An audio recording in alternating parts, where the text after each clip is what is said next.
bienvenue à tous dans Parole de Femmes. Cette semaine, je suis avec Aurélie et le pasteur Sostène Makita et on parle des bienfaits de demeurer dans la présence de Dieu. Et c'est bon de pouvoir se le rappeler ou de pouvoir l'apprendre parce que quelquefois, quand on dit demeurer en Dieu, ça semble tellement dur ou tellement long, tellement lointain, mais en fait, ça donne soif parce que on a déjà commencé à voir hier qu'il y avait des bienfaits et de nombreux bienfaits à pouvoir demeurer en lui. Et aujourd'hui, on va poursuivre avec le fait de porter du fruit. Alors, comme on l'a dit hier, c'est le souhait de beaucoup. C'est une prière qu'on entend souvent. Seigneur, je veux porter du fruit pour toi. Et puis, on peut essayer par différentes façons de porter du fruit. Et quand on n'y arrive pas, ça amène beaucoup de frustration, de découragement, quelquefois même une forme de déception contre Dieu. Alors aujourd'hui, on va voir comment on peut porter du fruit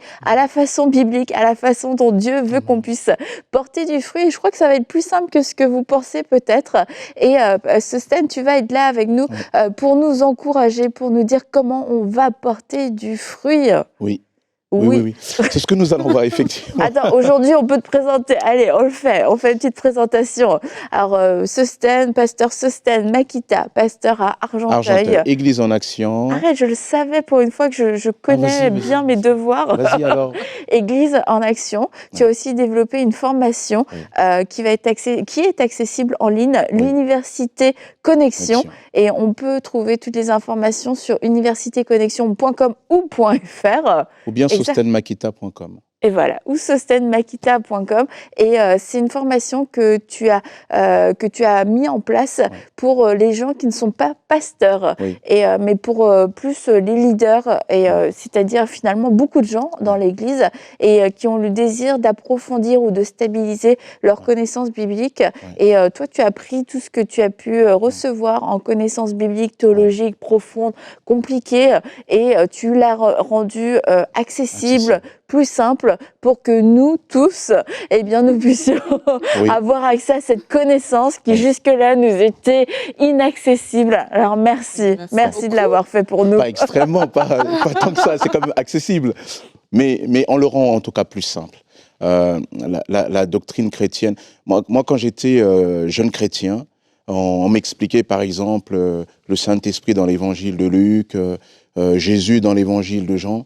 Et moi, j'avais besoin de comprendre de manière globale comment Jésus se situe dans le projet global de Jésus, de Dieu.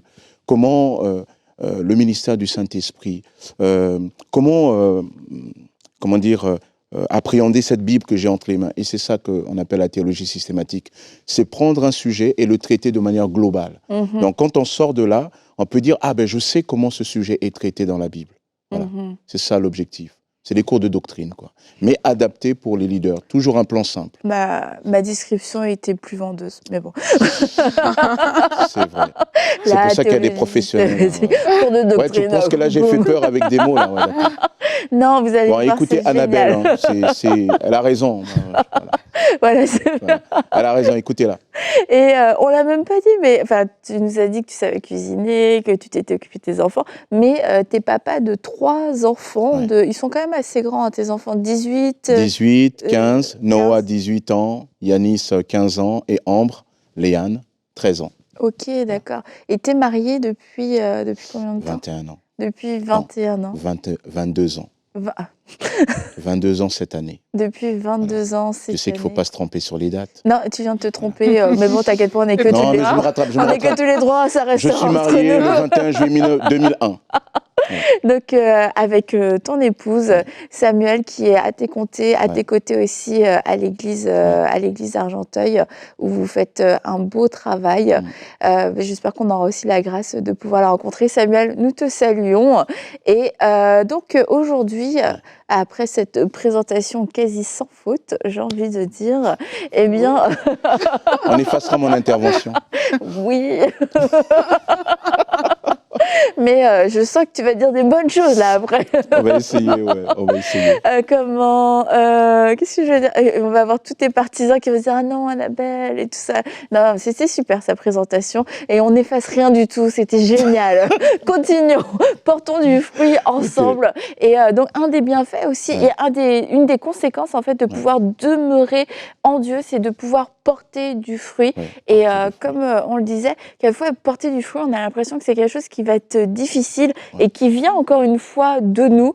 Mais on va voir, en tout cas je le crois, qu'on va voir aujourd'hui que ça ne vient pas de nous. Et c'est le fait de demeurer, d'être accroché, attaché, qui va faire qu'on va pouvoir porter du fruit. Et je pense que ça va vous faire du bien, ça va pouvoir soulager plusieurs d'entre vous.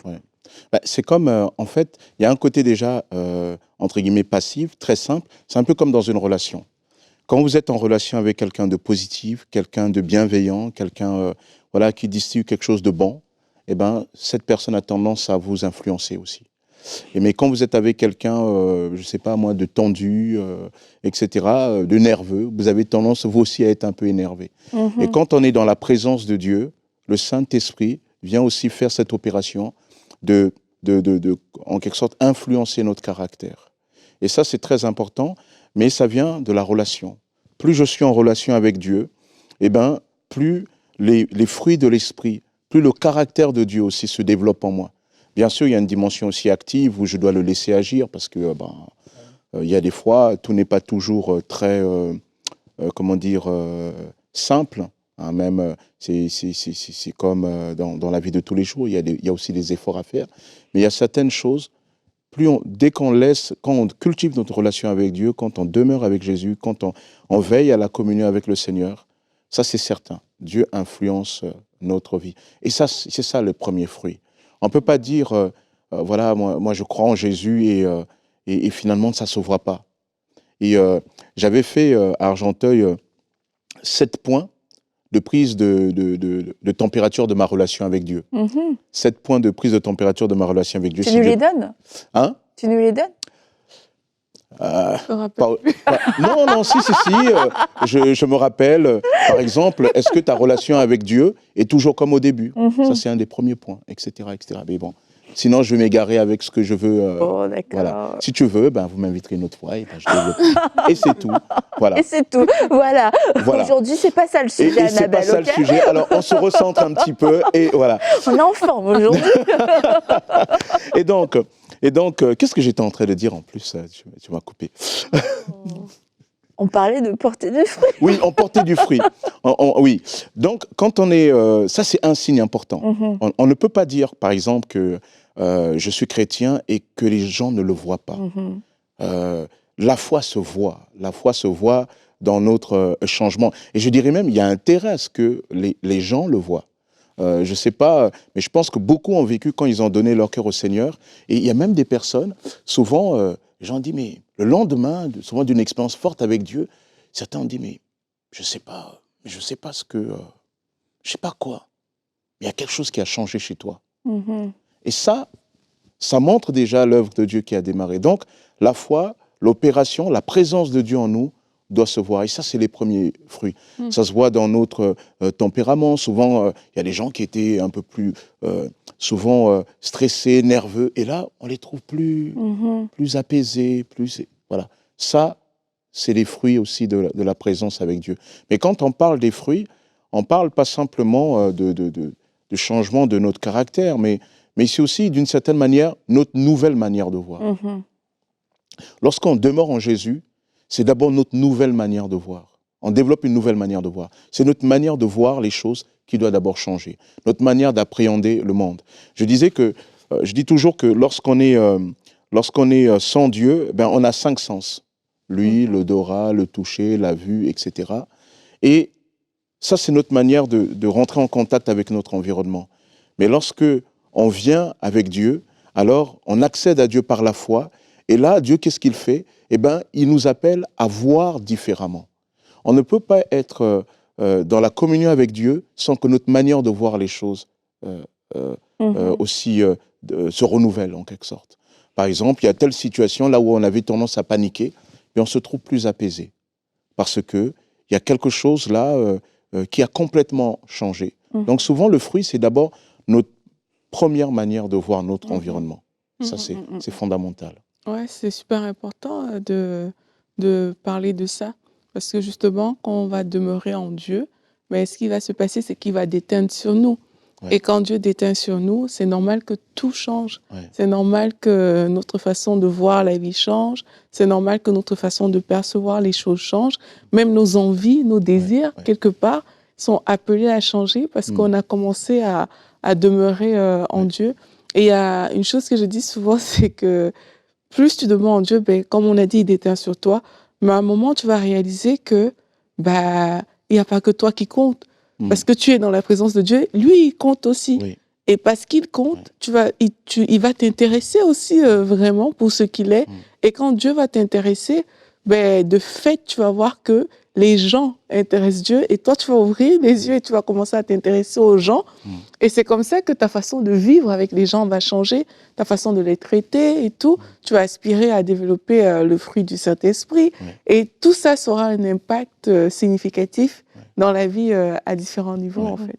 Galates 5, 22 dit, le fruit de l'esprit, c'est la paix, c'est l'amour, la patience, la bienveillance, etc. Et je crois que ça aussi, c'est un élément très important pour rester, ne serait-ce que sur le fruit de l'esprit qui est l'amour. Jésus va expliquer, en Jean chapitre 13, verset 35, « Voici à quoi ils reconnaîtront que vous m'appartenez à l'amour que vous aurez les uns pour les autres. » Et ça, c'est le premier, le plus grand des fruits, à l'amour que vous aurez les uns pour les autres. En quelque sorte, aimer, c'est pas simplement un sentiment, une qualité que Dieu veut que je développe, mais Dieu dit, c'est maintenant mon identité. Qu'est-ce qui doit me caractériser?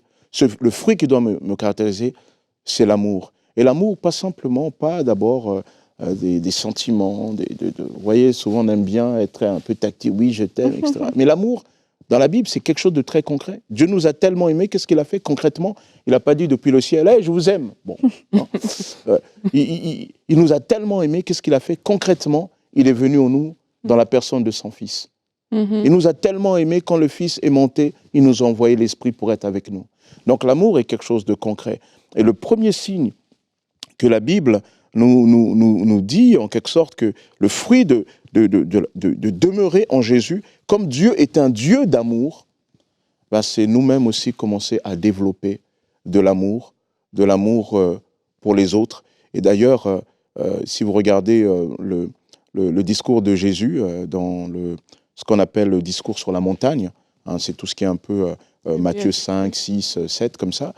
Et Jésus va expliquer, en quelque sorte, la loi et les prophètes est résumée par l'amour. Il dit, l'amour, par exemple, il dit, mais si vous n'aimez que les gens qui sont comme vous, ben, qu'est-ce que vous faites d'extraordinaire? Et c'est vrai que la tentation humaine, c'est d'être avec les gens qui vous apprécient, etc., les gens qui vous semblent, entre guillemets, aimables. Et Jésus dit non, être chrétien, c'est sortir de son cercle, aller à la rencontre de l'autre, découvrir l'autre. On peut être divers, mais on peut être un en Jésus. Et d'ailleurs, Dieu nous a créés dans la diversité, mais Dieu nous appelle à être un, à nous aimer les uns et les autres. En tant que Congolais, pas qu'aimer que les Congolais, pas qu'aimer que les Français, pas qu'aimer que les Québécois ou les Canadiens, mais c'est aimer tous les autres en les regardant comme Dieu il les voit. Et ça, c'est notre identité. Ça, c'est un des fruits pour moi fondamentaux. Mais je trouve ça vraiment intéressant qu'on puisse commencer par là, parce que quand on parle tout de suite de porter du fruit, je suis sûre qu'il y en a plusieurs tout de suite, miracles, signes, prodiges, guérisons, et que c'est surnaturel. C'est les premières choses qui peuvent venir, mais c'est de comprendre que le premier fruit, c'est nous, c'est moi, c'est ma transformation qui fait que je suis plus comme hier. Donc oui, si hier j'étais dans la jalousie, aujourd'hui je suis plus dans la jalousie. Si j'étais dans la colère, je suis plus dans la colère.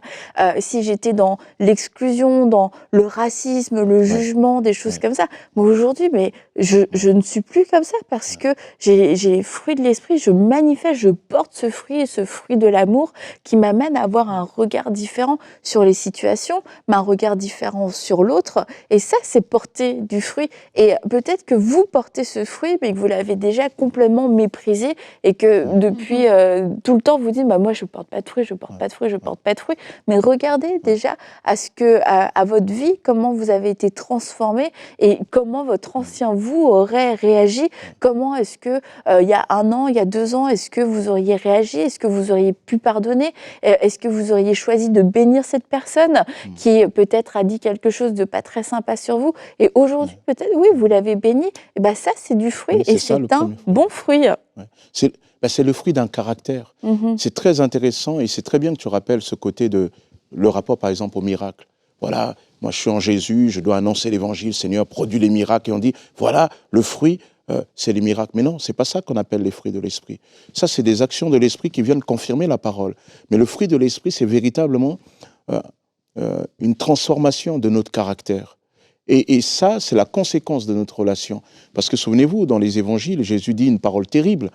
Lorsque arrivera les temps de la fin, qui séparera les brebis d'avec les boucs, il dit, moi j'étais malade, j'avais faim, j'étais en prison, vous m'avez visité. Il dit, quand est-ce qu'on l'a fait? Il dit, ben, toutes les fois que vous avez fait ça, un de mes plus petits. Waouh, toutes les fois. Et après, donc, les fois, ils ont manifesté de l'amour de manière concrète. Et les autres, il lui dit, ben, j'étais ceci, j'étais cela, vous n'avez pas fait ça. Il dit, ah ben... Il dit, mais pourtant, c'est en ton nom qu'on a fait des miracles. Il dit, oui, mais ôtez-vous de moi. Donc on se rend compte, c'est terrible ça. Parce qu'on se dit, mais Seigneur, quand même, moi ça m'a toujours perturbé. Tu te dis, mais Seigneur, cette personne-là, elle a opéré des miracles. Ouais, mais Jésus dit non, c'est pas le miracle. Les miracles, c'est moi qui viens confirmer ma parole.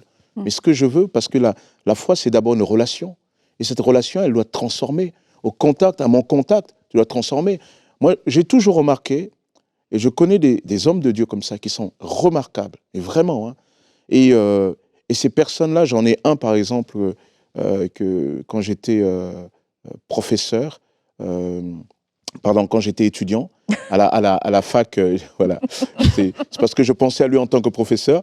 Quand j'étais étudiant à la fac, et ben cet homme-là, c'est un grand théologien. C'est un des grands théologiens que je trouve que la France, qui existe dans la francophonie, Henri Blocher, par exemple. Mais lorsque nous étions à l'Institut biblique, c'était quelqu'un qui était là, à côté, au plus près de nous, qui pouvait participer à des jeux, des moments de détente avec des étudiants. Je me dis, lui, là, avec tout ce qu'il connaît, il arrive à être là avec nous. Et chez d'autres, dès qu'ils ont une grande notoriété, dès qu'ils ont, le Seigneur se manifeste de manière visible, et il faut 14 000 gardes du corps. Non. Le ministère que le Seigneur nous donne, c'est un ministère d'auprès des gens. C'est un ministère qui doit être accessible à chacun. Et si ce ministère n'est plus accessible aux gens, ça n'a pas de sens. Et c'est pour ça qu'il faut faire attention, parce que les miracles, toutes ces choses-là sont bonnes, il faut les rechercher. Hein, il faut chercher les choses de l'esprit. Nous invite Paul hein, dans 1 Corinthiens 12, 13 et 14. Il faut chercher même les dons les meilleurs. Mais le fruit de l'esprit, ce n'est pas d'abord ça. C'est les manifestations de l'esprit pour venir conforter notre ministère, mais les fruits de l'esprit, c'est ce caractère-là. C'est ce caractère qui est transformé. Et c'est pour cela que quand vous regardez dans les lettres, dans l'Apocalypse, à une des églises, il dit, bon, ouais, toi, tu n'es peut-être pas puissant, mais voilà, tu as cette persévérance, tu as cette chose-là. Alors, je ne suis pas en train de dire que c'est bien, le plus important, c'est l'amour, les dons, on n'a pas besoin, les miracles, on n'a pas besoin. Non, non. Dieu, il veut que toutes ces choses se manifestent. Mais qu'on ne se trompe pas. Ce que Dieu veut, c'est que nous ayons cette identité. Cette identité, c'est l'amour. Et vous remarquerez toujours une chose. Jésus dit cette chose, dans les épîtres de Paul. Paul a cette parole, il dit, c'est l'amour de Dieu qui pousse à la repentance. L'amour est la plus grande puissance de transformation qui soit. Amen. Quand on aime les gens, quand on cherche à leur faire du bien, alors ces personnes-là sont réellement transformées. Elles acceptent d'être accompagnées. Et l'amour, c'est primordial. Et la Bible dit, les dons des langues, elles disparaîtront.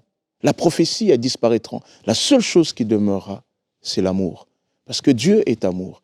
Et se revendiquer de Dieu, ben, c'est quelque part laisser ce caractère de Dieu aussi émaner. Et moi, je bénis le Seigneur d'avoir eu à rencontrer dans mon parcours des grands personnages, mais qui étaient aussi empreints de cet amour. Et c'est ça qui m'a montré que ces gens-là étaient proches de Dieu. Pas parce que d'abord ils faisaient des grands miracles, mais parce qu'ils étaient proches de Jésus. Ça, c'est extraordinaire. Et on peut aspirer à grandir dans ces choses-là. Là, je m'adresse à toutes les personnes qui sont comme « Oh là là, c'est trop dur !» Parce qu'on a parlé du fruit de l'esprit, mais on peut aspirer à grandir. Il y en a qui trouvent ça plus dur, le fruit de l'esprit, que les miracles. Oui, c'est vrai, c'est vrai, c'est vrai. Mais on peut aspirer à grandir. Comme on a dit, il ne s'agit pas de rejeter l'un pour embrasser l'autre, mais c'est vraiment de grandir et de dire à Dieu, en fait, Seigneur, je veux rentrer à ce niveau-là, je veux porter du fruit et de méditer sur ces choses-là. Parce que c'est en méditant que aussi on va être renouvelé dans nos pensées. C'est en méditant qu'on se dira, ben, je désire marcher plus dans l'amour. Et ça va nous aider à grandir. Donc, on dit porter du fruit. Ben, je crois que l'Esprit de Dieu va vous diriger vers la méditation de ces choses-là. Parce que oui, le pasteur Sosthène disait tout à l'heure qu'il y a des choses qu'il va falloir faire. Il y a des choses qui vont venir comme naturellement, mais il y a aussi des choses qu'il va falloir faire. Et l'une des choses, je crois, qu'il faut faire, c'est de méditer la parole de Dieu sur ces sujets-là, de méditer la parole de Dieu sur le fruit de l'esprit, sur l'amour. Est-ce que je suis vraiment patient? Est-ce que je me réjouis vraiment de la vérité? Alors qu'on plonge le regard dessus, c'est ça qui va créer l'ajustement à l'intérieur de nous et c'est comme ça que le fruit sera plus visible parce que Dieu nous a donné la capacité, en fait. Il a répandu son amour dans nos cœurs par le Saint-Esprit. Maintenant, il faut que les capacités que Dieu a mis en nous soient visibles et pour ça, il faut le contact avec la parole de Dieu. Alors qu'on a ce contact avec la parole de Dieu, en méditant, mais on va voir ces choses se développer en nous. Elles vont grandir. Et c'est comme ça que, plus tard, quelqu'un pourra te dire « Ah, mais tiens, t'as changé. T'es plus la même personne. Dans le passé, tu aurais réagi de telle manière ou de telle autre manière. Mais aujourd'hui, quand on te voit, ben waouh, il y a quelque chose qui s'est passé. Et c'est comme ça qu'on sait que le travail a été effectif.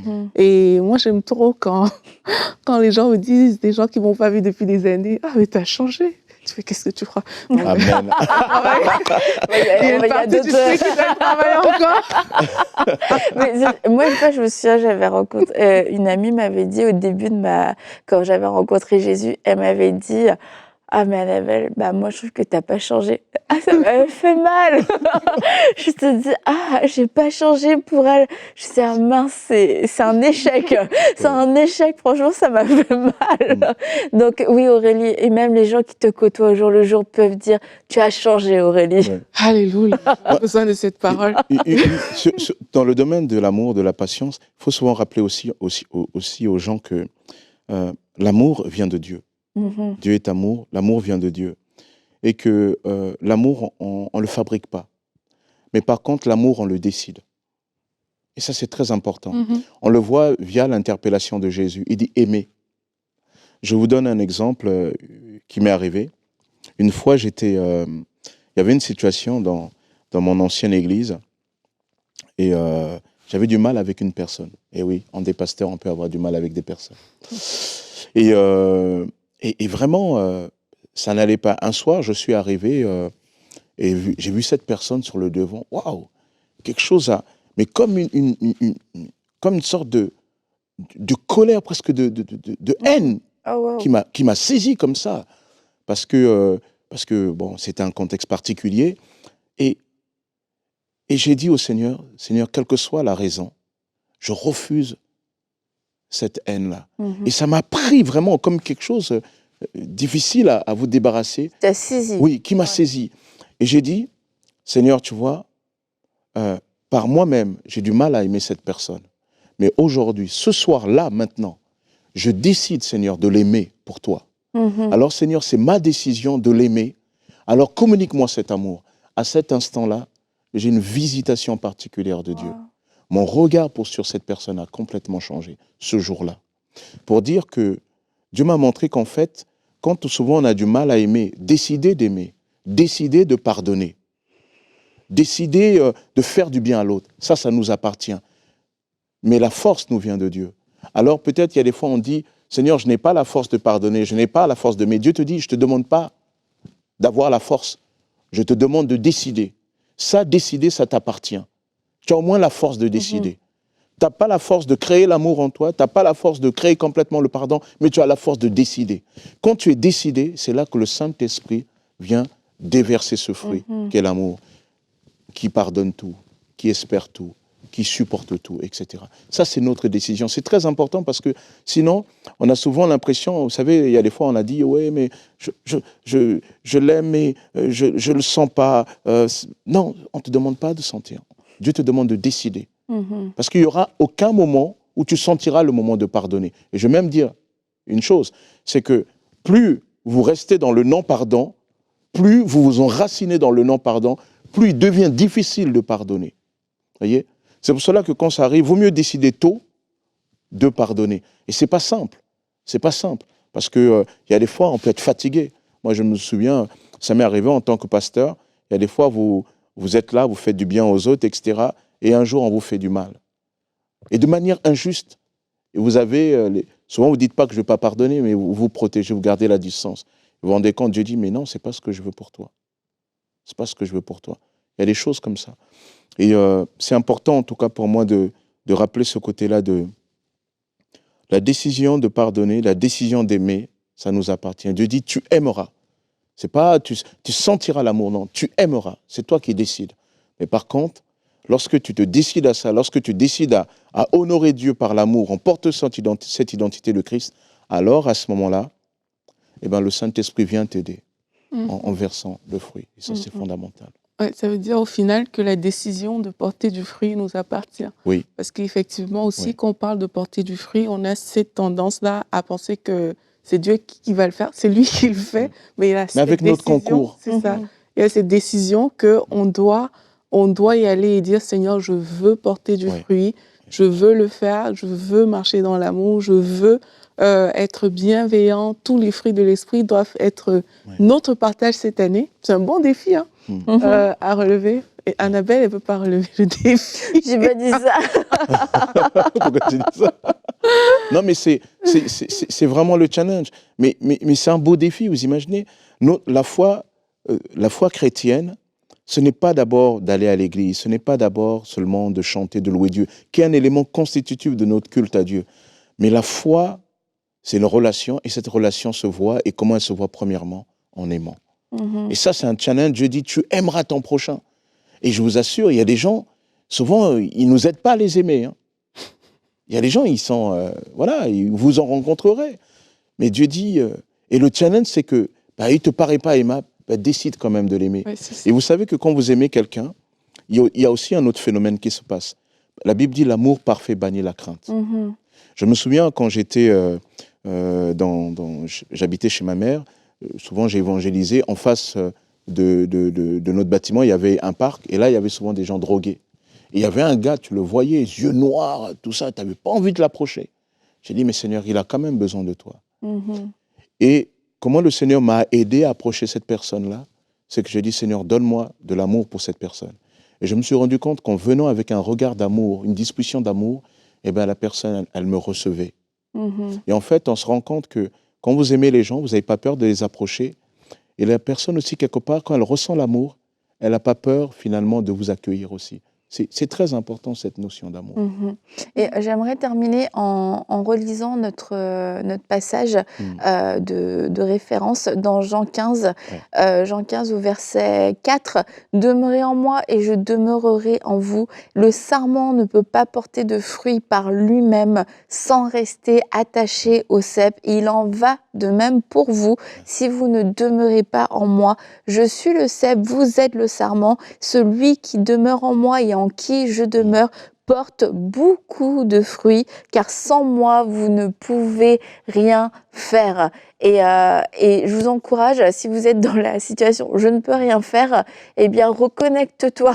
Reconnecte-toi parce que par toi-même, non, tu ne pourras rien faire. Mais le cep et le sarment ensemble, c'est là qu'on voit le fruit se manifester. Alors demeure en lui, reviens en lui dans sa présence. Ne compte pas sur tes propres forces, à faire ta propre performance, porter ton fruit sans être connecté à lui. Non, ça ne va pas être possible. Et toutes ces choses dont on a parlé, bah, c'est en fait, c'est la vie de Dieu qui coule en toi et qui porte du fruit, qui se manifeste de façon surnaturelle, mais c'est le processus naturel, le processus divin. Alors, on t'encourage encore aujourd'hui, demeure en lui. Et quand tu vas demeurer en lui, bah, cette vie va naturellement couler et tu vas voir du fruit qui va éclore de ta vie. Tu vas voir ce bon fruit, celui auquel tu aspires, pouvoir se manifester de plus en plus dans ta vie. Et on va se retrouver demain. On sera encore ensemble pour une prochaine émission de Paroles de Femmes.